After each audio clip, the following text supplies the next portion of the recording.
The man had just arrived at the company building when his boss called him back for overtime. Little did he know, he was about to stumble upon a murder scene. Trembling, he cowered in a corner, terrified of being spotted by the killer. Fortunately, the murderer remained unaware of his presence, casually dragging away the body. Only when the killer left did he breathe a sigh of relief. Frantically, he ducked into the bathroom, only to find the company's security guard lying motionless, already murdered. As he leaned in to check, he accidentally triggered the toilet flush. Panicked about the noise, he quickly shut the door and, for safety, stood on the guard's body. Before he could catch his breath, the killer entered the bathroom. Miraculously, the killer didn't see him. He was just there to wash off the blood. Momentarily relieved, the man's heart nearly stopped when the killer suddenly spoke. "Can you give me the key on you?" Noticing the keys on the dead security guard, the man realized the danger. With quick thinking, he carefully repositioned himself just before the killer entered. As the killer reached for the keys, the toilet's flush mechanism threatened to expose him. Thinking fast, he triggered the flush, creating a diversion. The killer left, and the man escaped.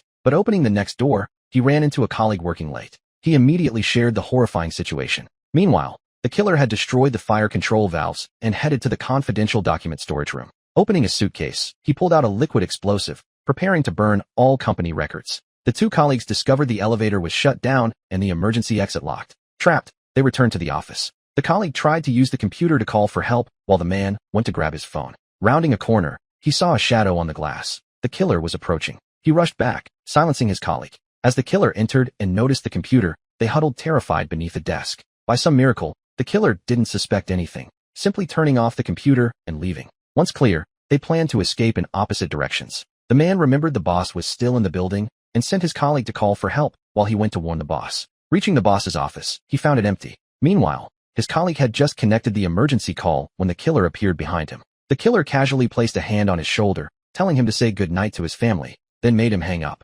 Pulling out a gun, the killer asked if anyone else was working late. After a brief interaction, he walked away. The colleague thought he was safe, until the killer suddenly turned back. Not safe for work is definitely worth watching.